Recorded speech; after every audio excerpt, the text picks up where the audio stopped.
Coming up next on the Conscious Courage podcast. There was a study I did in I think it was undergrad or maybe the program I'm in now. I can't remember. It's been a little while. And it was talking about the brain and how it broke down addictions, which is why it was a topic I wanted to address, because when you're on the outside looking in, you may look at a person and like, just stop. But there is a psychological part of it where the brain is literally racing and chasing after that first high again. And then that's why the person, they may graduate to a little bit more, or they continue on one because they're chasing that high subconsciously. They don't know that, but the brain has now said, oh, I like when I am zoned out, or I like when I am in this area, I want to get there again. And then they continue to go after that. And they may not reach it unless they increase their intake or the substance that they're taking. And when I read that, I was just like mind blown, because again, outside looking in, you're like, put it down, stop, find something else of interest to do. And it's like, it doesn't work that way. It's reframing the mind. And even then a person has to look at, well, maybe they're shifting from this addiction, but there's still that behavior. So now how can I feel that area? Maybe it's eating sunflower seeds. Maybe now they're addicted to cutting the lawn. I don't know. Like, it's still a trait there, and they just have to figure out, like, supplant that area with something else. And just when you break it down, and I don't have all of my notes on it, but I break that down during this series, and it's just really, it really opens up the mind of someone who may not have been on this journey before. Good morning. Welcome to the Conscious Courage podcast, and sing it with me. Happy Motivational Monday. I am your host, Davone'a. I meet with you all every Monday at 6 a.m. Eastern Standard Time to provide practical steps toward our inner healing journey, or what I've coined internal glow up. Whether you're here as a first-time listener or returning, thank you for tuning in. The team and I are grateful to every subscriber via YouTube and every listener via Apple Podcasts, Amazon Music, Google Podcasts, as well as Spotify, with a special shout out to all of our IGU babes keeping up with us on social media on all platforms at CC Podcast with DT. Y'all are locked in, and we are too hyped to have you here, all right? Now, ensure to listen on through so you can receive those practical steps as well as any announcements that we may have. Let's dive on into today's episode.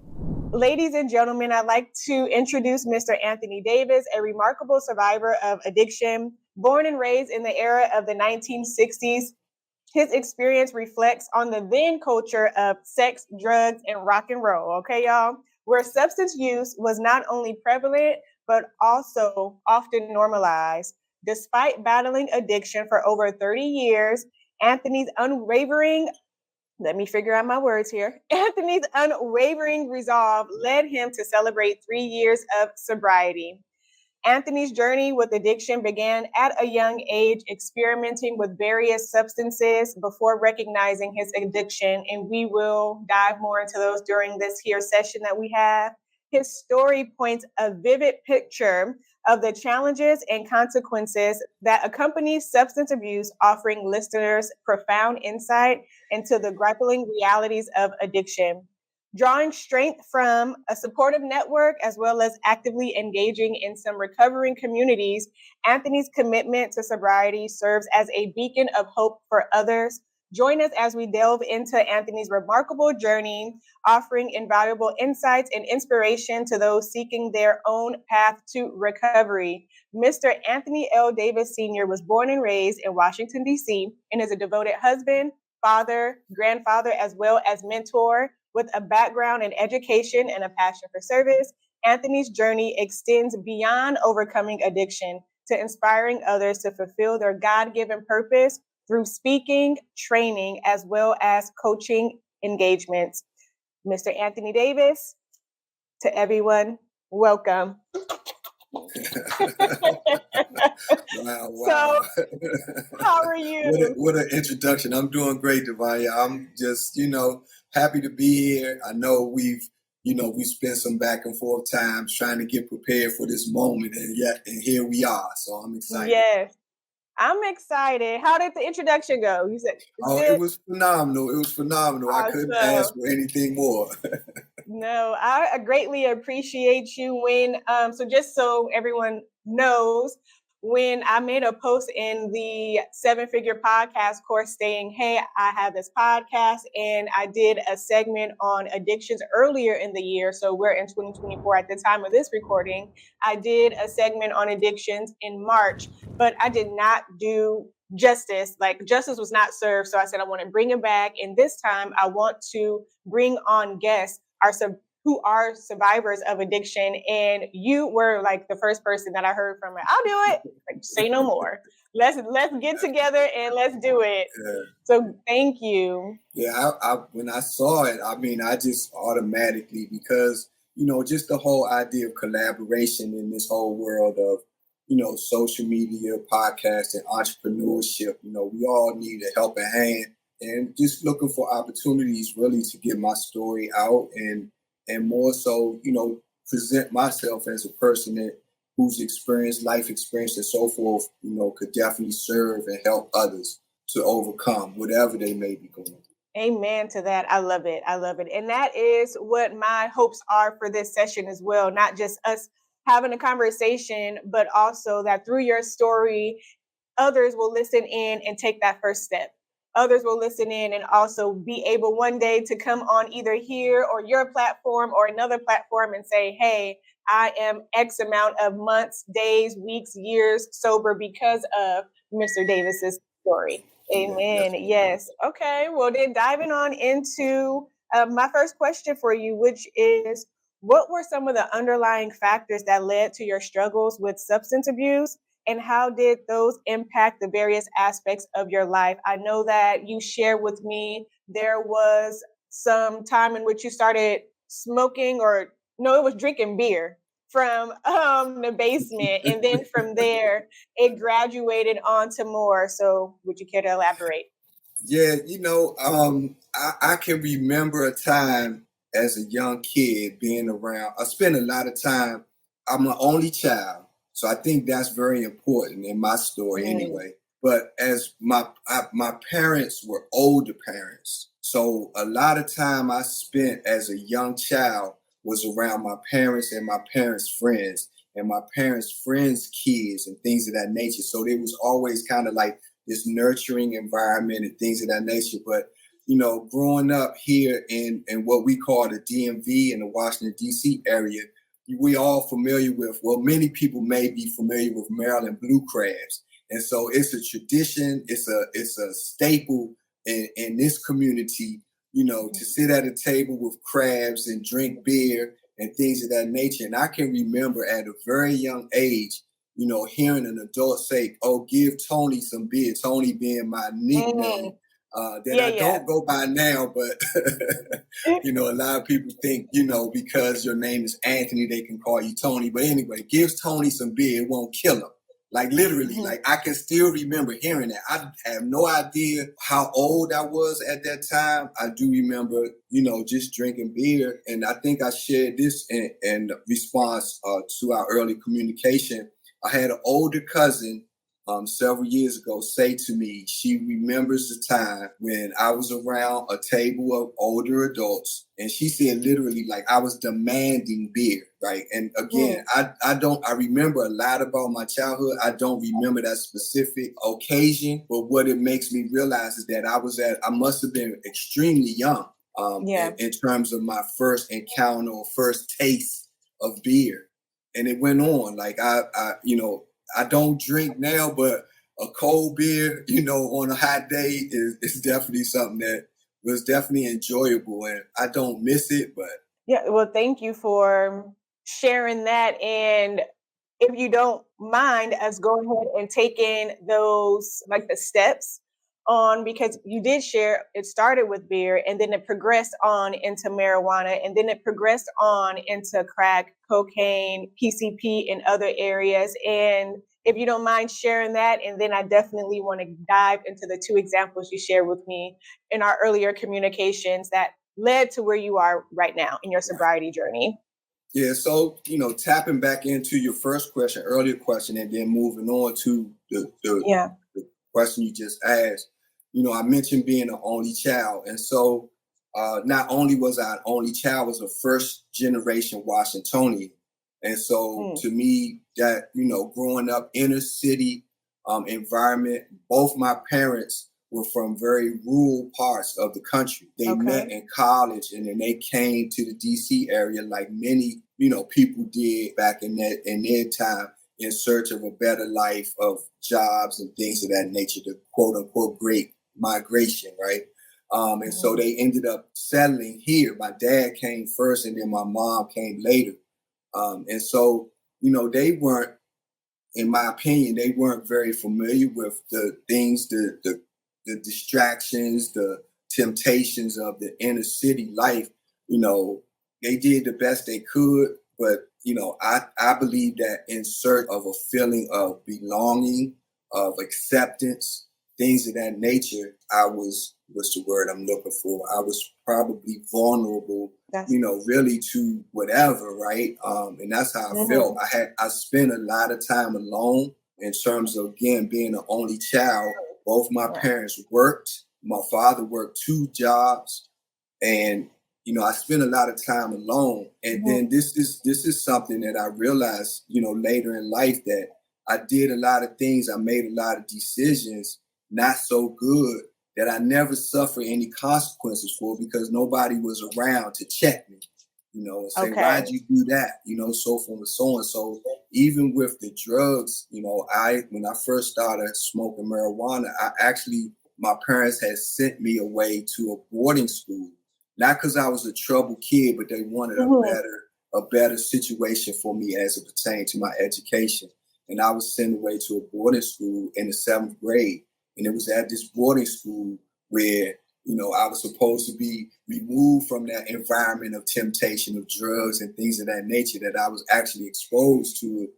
Oh, And wow. I remember, one of my fellow classmates, schoolmates, presented me with an opportunity, and we just, it just started from there, and it just seemed like it snowballed into, started with marijuana, and then of course it migrated on to other substances along the way. 2 areas I want to highlight is you mentioned a few times that you being an only child and how that in itself made an impact.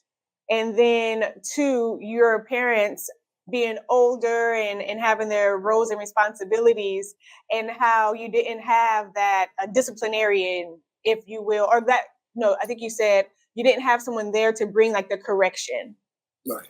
and how imperative that is, especially like looking at this generation now where there is an age difference between parents and their children. And the parents are, I would say, a lot more out of touch with what's going on around us, whether it's social media, whether it's the way the children are taking in information, or how they even handle their emotions. And we see now like the impacts of that. And so I just think that's important to highlight to the parents that watch this, is being in the know and also bringing forth that correction, because isn't it the word that says how like you spare the rod, spoil the child? I Yes. may be saying that No, out of no, context.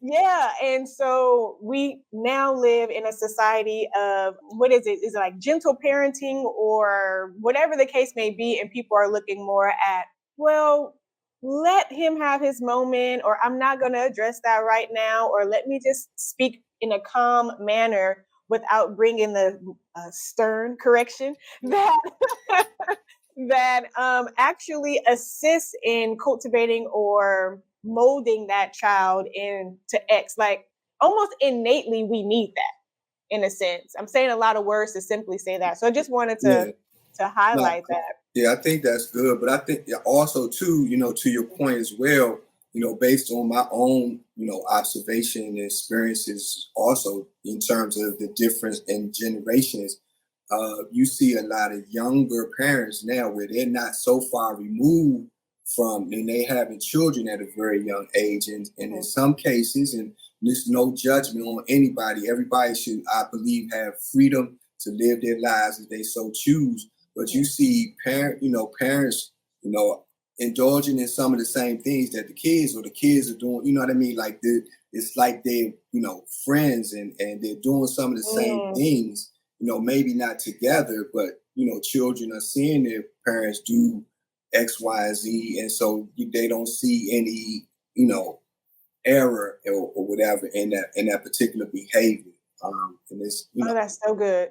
No, and that's great because you're coming from the perspective of many more years of wisdom than me, but also you're a father, you're a grandparent, so you do have that hands-on. I'm leaning on my understanding of, okay, well, my brother's 18 and my mom in her 50s. There's a disconnect there. And in some of the like interactions and stuff, but that's really, really good. Yeah, thank you. And so transitioning, or if there's anything else that you want to unpack there before we get into like the turning point Yeah, in your life? yeah, sure. I'm sorry, and I probably missed some points in your earlier questions too. But in terms of getting involved in other substances, back in the day, and then going back, let's go back real quick to the Let's go whole back. idea of sex, drugs, and rock and roll. Right, I was born in Mhm. 1960, so I came of age, somewhere in between 1960, 1964, 1965. So we're talking about like middle, towards the end of the Vietnam War, coming into, the whole era of say no to drugs. Drugs were very prevalent in that time. And so, in my experience, like it was difficult because everybody I was around, most of the people that I was around, was doing something, drinking, smoking, whatever. Like they were doing some type of drugs. In my opinion, to not have done that, would have made you more of a pariah, if that makes sense. I mean, versus being a part of, or, coming into the fold of that particular circle. But then also too, I know, one of the things that I heard back during that time, as well as when I went into treatment, right, is that marijuana is what they call a gateway drug. So in other words, you start smoking marijuana, you just going to automatically go into these other substances. And I honestly, that was my experience. I don't believe that that's true necessarily. I do believe that the lifestyle opened the door. The lifestyle was more of a gateway than the drug itself, if that makes sense. In It other does. words, when I was in a group of individuals now, I spend a lot of time around older guys. I spend time around guys that served in the military in Vietnam War. I spent time around guys that were doing other substances that I had no idea about. But yet, and still being in that environment, then now, having tried the marijuana, having found that it wasn't necessarily all that bad, that then now I feel safer, like trying something else, right? Trying the PCP, trying the cocaine, trying, anything that was available, because really, I believe too that there for me was something missing. I like to refer it as a hole in my soul, where I'm searching, at a young age, searching to belong, searching for identity, searching for things of that nature, being fearful, being uncertain, all of those things I think culminated in me getting involved and being involved in that lifestyle.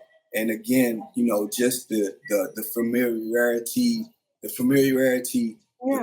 close proximity of access, it just propelled more and more, as time went on, right? And I just found myself, I think, just caught up in the lifestyle, and it took over to a point where now I become obsessed, to not get high, I didn't feel normal, so I think it was a lot of pieces, a lot of things or factors that played into my story, into my journey along that way.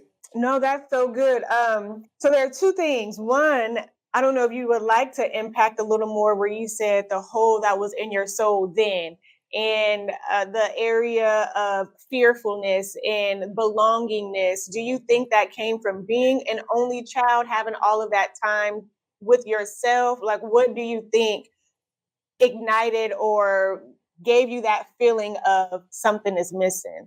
Yeah, I do believe that, having an only child, being an only child, Mm-hmm. that definitely played a part in that. It's funny because later, many years later, not too long ago, right, I had a good friend of mine said, you got only child syndrome. And I was like, what the heck is that? And so I'm looking up, I'm like, yeah, that's me, that's me, that's me. Yeah. But yeah, I think that I never want to come across as being ungrateful. I never want to come across as being resentful towards my parents. My parents absolutely did the best that they could. I did not come. Came from a middle class family. I mentioned both my parents worked. My father had two jobs, good job. Both parents had good jobs. Unlike many of my peers, I had both parents present in my home. And so there was no necessarily lack, I don't believe, in my life.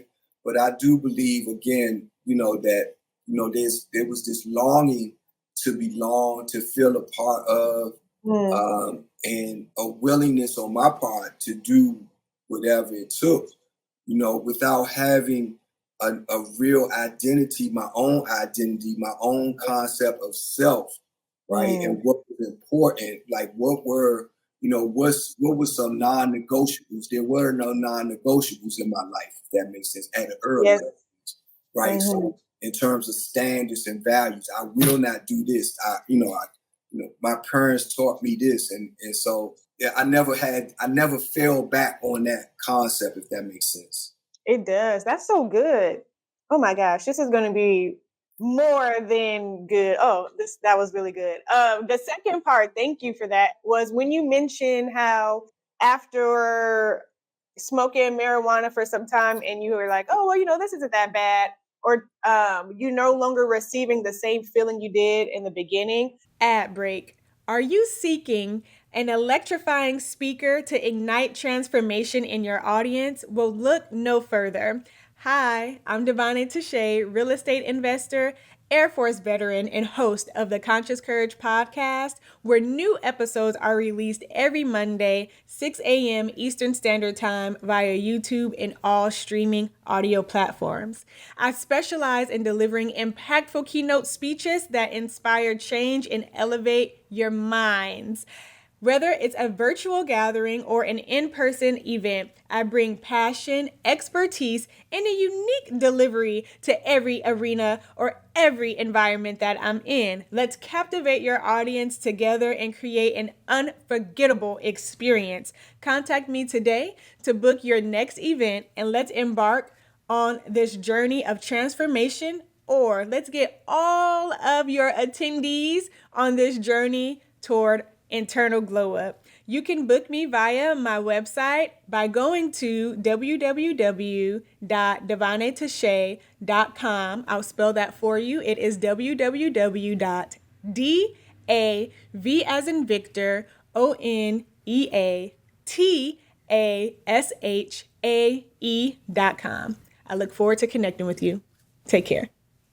There was a study I did in I think it was undergrad or maybe the program I'm in now. I can't remember. It's been a little while. And it was talking about the brain and how it broke down addictions, which is why it was a topic I wanted to address, because when you're on the outside looking in, you may look at a person and like, just stop. But there is a psychological part of it where the brain is literally racing and chasing after that first high again. And then that's why the person, they may graduate to a little bit more, or they continue on one because they're chasing that high subconsciously. They don't know that, but the brain has now said, oh, I like when I am zoned out, or I like when I am in this area. I want to get there again. And then they continue to go after that. And they may not reach it unless they increase their intake or the substance that they're taking. And when I read that, I was just like mind blown, because again, outside looking in, you're like, put it down, stop, find something else of interest to do. And it's like, it doesn't work that way. It's reframing the mind. And even then, a person has to look at, well, maybe they're shifting from this addiction, but there's still that behavior. So now how can I feel that area. Maybe it's eating sunflower seeds. Maybe now they're addicted to cutting the lawn. I don't know. Like it's still a trait there, and they just have to figure out like not transplant, supplant that area with something else. And just when you break it down, and I don't have all of my notes on it, but I break that down during this series, and it's just it really opens up the mind of someone who may not have been on this journey before. Yeah. Yes. So, did No, you want to say something? Yeah, I was just going to say, one of the things I learned about cocaine in particular, kind of to your point, was that the physiological effect of cocaine had a property that basically in and of itself, like it was addictive, right? I mean, you can say all substances are addictive, but it was something about the cocaine that blocked the neurotransmitters in your brain, right, and blocked it. And so then now, your mind isn't functioning normally and things of that nature. But then when you talk about changing your mindset, changing your thought process, there's there's a change that needs to be made as well in terms of the physical detox of the substance. You got to get that, in terms of if someone that withdrawals and as well as just getting that stuff out of you before you can really move into, if you so desire, to move into an area of, now I'm trying to recover from this, I'm trying to refrain from this, I'm trying to abstain, right? And then that whole process was definitely for me. I went through a detox period, and then when I left a detox, I actually went on to a longer term treatment program. Okay. Inpatient. And again, everybody's journey is different. I mean, I know people that didn't have to do that, to go that particular route. And so, everything I think depends on the individual person, and every person is different, and everybody's journey is going to be different as well. Yes. Well, thank you for sharing your journey. Absolutely.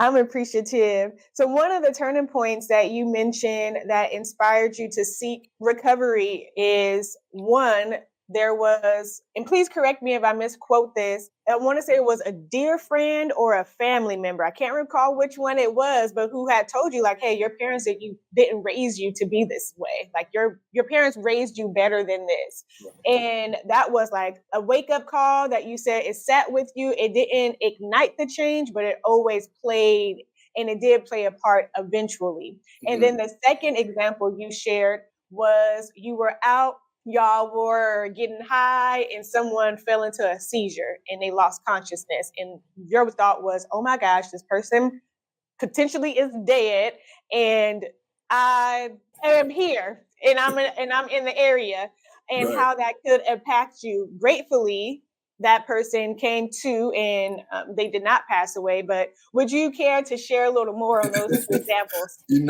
I'm laughing now, but definitely, because as you were sharing that, but that I was frightened. I was scared to death in that instance, right? Because I was like, I'm the person, that supplied the drugs.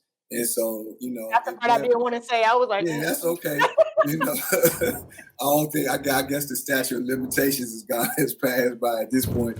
But I was really terrified. One, that, here's an individual in front of me that could very well have died, or, because I didn't know the situation in terms of, the seizures. She had, had episodes of seizures, that was just familiar to them. But I didn't have any knowledge of that. And so I literally was scared to death. I remember, as that night turned into morning, I remember sitting on the steps in front of the house and literally crying, because I was like, this situation could have devastated my life, for the rest of my life. And so I'm thankful, that it didn't, I'm thankful for the occurrence of the experience and what it taught me. But I'm also thankful that, all things considered, everybody moved on from that situation.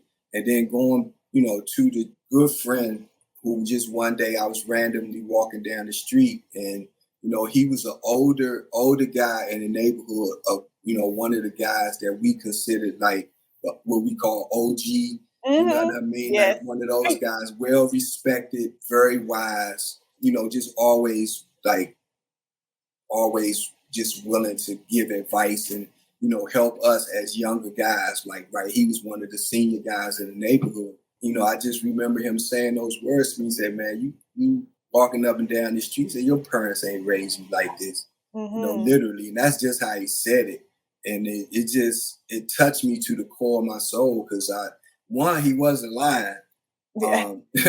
And two, it was definitely like I said, like you said, it did not spur immediate response on my part, but it's something that resonated with me so much. Like I still, here we are now, more than 30 years later, and I still remember this incident like it happened yesterday.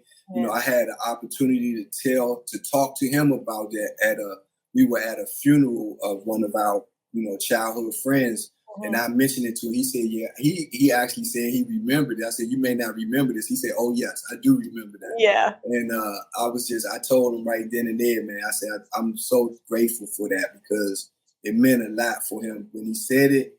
And it just, I believe that, definitely for me played a part in me seeking out recovery and being committed to trying to change my life. That's so good. And even just the impact that people have. I was somewhere recently and I was like, I don't want to say anything to this person. Like, I don't want to bring correction because they may get offended. And then I realized, but what if no one else does? And then, like, that's a missed opportunity. So good on that dear friend who said something that participated in who you are today. So that's just a nugget to whomever is listening. You know what I mean? Like Yeah, sometimes you you just never gotta, yeah, you never you never know. know where your help may come from, right? Yes, yes. That's so good. Absolutely. One of the questions that I wanted to go over is overcoming obstacles. And we've spoken a lot about the obstacles that you've experienced and where you are in sobriety.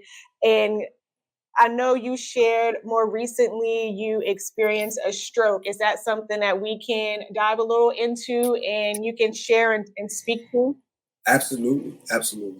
And share some encouragement. So that obstacle and how you're recovering right now. Yeah, I experienced a stroke on Thursday, March 14th, so it's still very fresh and Mm, new. I was looking at the calendar this morning. I said, well, it's been a little more than 2 months ago now. I was in the hospital for a month, and I've been home for a month now at this point. mm, So I'm still recovering. I still have some deficits in terms of my physical. The stroke was on the right side of my brain, and so which impacted the left side of my body. So I still have some physical weakness in my left arm, hand, and leg. The day it happened, I knew something was going on. I knew something was wrong. I mhm, just didn't know. The whole thought of a stroke didn't immediately come to mind, but then later on it did. Because one of my son's best friends, not one of his friends, but his best friend, had suffered a stroke at like the age of mm. 24, 25. And I Wow. reached out to him to see if I could find, get some kind of feedback in terms of what he felt or what he experienced in the moment that he had the stroke. I don't think he realized. He knew something, like me, he knew something was Mhm. wrong, but it wasn't until days later for him that it was revealed that he had a stroke. But for me, I knew something. I had this tingling sensation on the right side of my head. It was a sensation I had never experienced before. Mm. I've been lightheaded. I've been dizzy. You know what I mean? And it wasn't that. I work at a school. I'm an educator. And so I went to the nurse's office and I had them take my blood pressure because I do have issues with hypertension. It was my blood pressure was high, but it wasn't like even an emergency situation, at least Yeah, from that standpoint, if that makes sense. it And so does. later on, I stayed at work for the remainder of the day, and then I drove myself to, I figured, I was like, God, I need to go to the hospital. I felt like I was in enough, I didn't feel like I was impaired to the point of I couldn't control a car. And then justify, in true addict form, I justified driving. I was like, well, I've been under the influence of other substances Of that other I was things. much more impaired than I felt at that particular time. And so, Yeah. I just basically drove, and I said, I drove in the right hand lane. I was on the highway, basically, here on the Beltway. I drove the right hand lane all the way, and I didn't try to pass anybody. I just said and it was rush hour, so it was a lot of Ooh. traffic. So I said, I caught a lot of grief about that, on the backside. Like, why in the world did you drive? What made you think? And I was like, well, first of all, I didn't know I had a stroke. Yeah. And two, I felt like, I prayed. I didn't just randomly just make the decisions. I thought about it, and I assessed the situation. I felt like I was capable. So just going forward, I have coined the hashtag a stroke of genius, because I believe that God and his infinite wisdom saw fit for me to have a stroke. I don't know if I shared this with you or not, but I'm also a full-time caregiver for my wife, who is disabled with MS. And so I believe that there's no doubt in my mind. And even to myself, I had thought, I can't continue going on the way I was going in terms of working a full-time job, in terms of being a caregiver to my wife, and working a part-time job, and doing some other things, trying to be an entrepreneur and so forth and so on. It was all this stuff, and I was I was really just heavy with stress, right? The word says, "Come to me, all you who are weary." I was weary. Yes. I was really weary. And I did not see any, I felt hopeless, and I was like, I can't continue living like this. Yeah. And it was a short time after that I actually had the stroke. But, here we are now. God, again, I believe in God, and I believe God saw fit for me to have a stroke in order for me to sit down and slow down, to reassess, where I am, what I'm doing. But also, he saw fit for this not to be debilitating to the point where now, I can still I can still communicate. Right? Yes. My cognitive ability was not impaired or impacted. My physical ability has been, but they had, according to the doctors and everything, they don't see any reason why I shouldn't make a full recovery. Amen. Good. It's a slow process, but I'm sitting in total gratitude for this situation. I don't like it all the time, Yeah. like, because something as simple as just putting on my socks and shoes can be difficult sometimes. Yes, I remember you sharing that. Having patience with yourself. Yeah, absolutely. So yeah, like I said, I'm just grateful, because like it could have went a whole nother way, and I'm just thankful that it did. Yes, as am I. Good story, like good recovery, overall victory. Yes, amen. Victory. Yes, Amen. yes, Yes. that's so good. So we've gone over the past, we've gone over some recent, but something that we hadn't elaborated on is, I don't even know if we talked about it.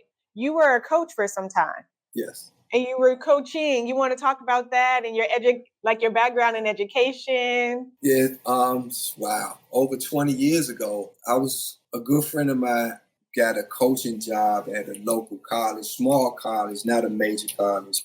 And I was like, man, I was in a transition period. My dad had just passed away. Um, and I purposefully wasn't working, because I was serving as a caregiver for both my parents during that time as well. During that time, I said, no, if you could use some help, I wouldn't mind coaching. I've always loved the game of basketball, but I had never coached before. And so when, he was like, sure, come on. And that started a journey, a 20 some odd year journey of coaching. I started off with guys, coached the men's. I was assistant coach on the men's team, and then I started working in a school, and I coached a middle school boys team. One of the players was my son at the time, so that gave us an opportunity to interact and spend a lot of time together. And then at one point, I transitioned to coaching girls, and I spent the latter part of my coaching career coaching girls, and I experienced quite a bit of success in terms of the number of kids that I coached that went on to play college Mm. basketball at a high level. Yeah. Some still playing now, actually, won some championships along the way. But more importantly, I believe impacting some lives, in Yes. terms of families, not having to pay for college, kids getting full scholarship, athletic Wow. scholarships. Yeah. And a lot of those friendships, a lot of those relationships even exist to this day. And that's definitely been a rewarding and fulfilling time in my life. Good, good, good. Awesome. There are only a few more questions that I wanted to dive into. So, on the Conscious Courage podcast, we are about inner healing, or what I've coined internal glow up, and empowerment, as well as growth professionally, development, mental health. I'm just trying to check all the boxes, okay? So, one of my questions is centered around inner healing. And that is some of the roles that you may have taken, or even just some nuggets that you can provide to those listening and those who will watch this, as it revolves around our inner healing or our internal glow up as someone is on this journey. Can you say that one more time or I ask the sure question? can. Not the Yes, whole I thing, but can. just the I won't question. look. He's like, look, that was too many words, girl. Shorten it. So, any life advice or nuggets that you can leave with someone that's on this journey that will help them as they are fighting for their inner healing or fighting for that internal glow up? Because it all starts within first. Yeah, absolutely. Yeah, no, I got it. Thank you. I'm sorry. I You're welcome. apologize No, for it's okay. missing the pass. I missed the assist. You But missed the assist, but I came back. now it's a lob, so I can't miss it now. But no, I'm a big proponent. Like now, I think our society perpetuates the myth of always being, being just grind with the grind, right? Every day I'm hustling. That's one of the songs that's out Right. now. Lyrics. Every Yeah. day I'm hustling. I'm grinding, right? And it's like I believe many of us human beings, Mm-hmm. we spend so much time striving after what society deems as success or meaningful. And in that process, we lose ourselves, or and in some cases, if we buy into this myth, we may never, or we might not have spent time to really come to know who we are as individuals, right? So we're striving for success, and it's the success, quote unquote, is not our definition of success. It's the world's definition of success, or society's definition of success. And I believe that causes a lot of frustration, a lot of emptiness. I know I'm gonna mess this quote up, but I love this quote by Brene Brown. Brene Brown says, "We are the largest cohort of the most addicted people to ever exist." And when she talked about that, she mentions drugs, but she also mentions overeating. She mentions, so many different things that plague us. And I believe that a lot. This is my personal belief that we just live in a world where there's so much unhappiness, so much discontentment, and it plays itself out in violence, domestic violence, crime. It could play itself out in so many different ways, right? Suicide, so forth and so on. And I think, that I believe that that's a direct result, or it's definitely, I believe, correlated. I would love to go back to school and become a researcher, because things that, I never really paid a lot of attention to mean a lot more to me now as I've gotten older, and I'm paying attention and I'm listening, and I'm seeing so many people that, in my opinion, are unhappy, who are frustrated, angry, and just not living for fulfilling lives, as a result of maybe a whole combination of all of what I just mentioned. So then what a takeaway on that is for people to take the time to learn who they are and not be influenced by society. And that in itself, and learning who we are, can assist us in that inner healing or that internal glow up And again, because it all starts from up here, our mental, as well as I say here is our heart. So that was really good. And the way you laid that out, very eloquent. Now, my last question then. Are there any parting words of hope, any message, anything that the Holy Spirit has dropped up on you to share with the people? Just anything that you want. This is all No, you. I mean, obviously, still, in the process of recovering from the stroke is, self-care. I mean, self-care, I think, is so, so important.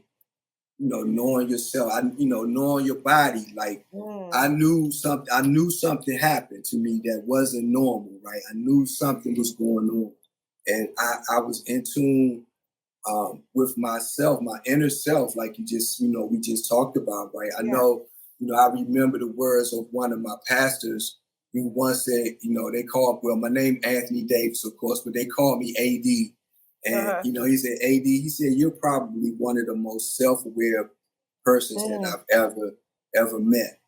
And so just be aware of who you are. I believe that, I talked about values, having those values, non-negotiable, right? No matter what somebody else says, no matter what somebody else does, I'm holding true to thine own self be true. Right. And so that was, I was, and again, just going real back self-care. I'm gonna be a poster child for self-care, right? Watch what you eat.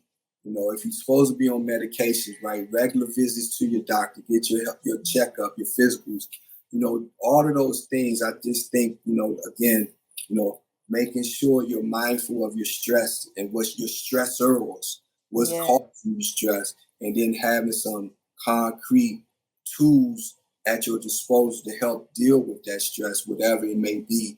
I think that those things are all critical. I wish everybody love and happiness, peace. This life can be difficult, but I think a lot of times we make things more difficult than they need to be. Yes. And just enjoy your life. Amen to that. I need to get one of those little sound things, and I can play the audience. It's like, and it plays the applause for us because my little claps is not doing you any justice, Miss Davis. Well, I greatly appreciate you. Is there anywhere that the people can find you on social media? Yeah, I'm on all that stuff. Yeah, Coach AD Trains, TRAINS. I'm on Facebook. I'm on Instagram. I do have a YouTube channel that I'm working on. I've published some podcast episodes, but right now I'm really in the place of transitioning. I think I'm going to pivot. I want to embrace this whole idea of a stroke of genius. And I think I'm working on, I spent some time this morning just writing and meditating and really developing that message out to a place where it can be impactful and meaningful to others. So, but I'm on those platforms at Coach AD Trains. And that's it, y'all. Thank you. Disclaimer: as a content creator with a background in psychology and ongoing studies, it's imperative that I note and clarify that I am not a licensed professional. The videos and podcasts I produce are intended for educational, entertainment, and transformational purposes only. While I strive to provide accurate information and insights, it's essential to consult with a licensed mental health clinician or a licensed mental health professional for clinical perspectives and personalized advice tailored to your specific needs. Your mental well-being is of the utmost importance to me, and seeking guidance from a qualified provider is encouraged for any concerns or issues that you may be experiencing.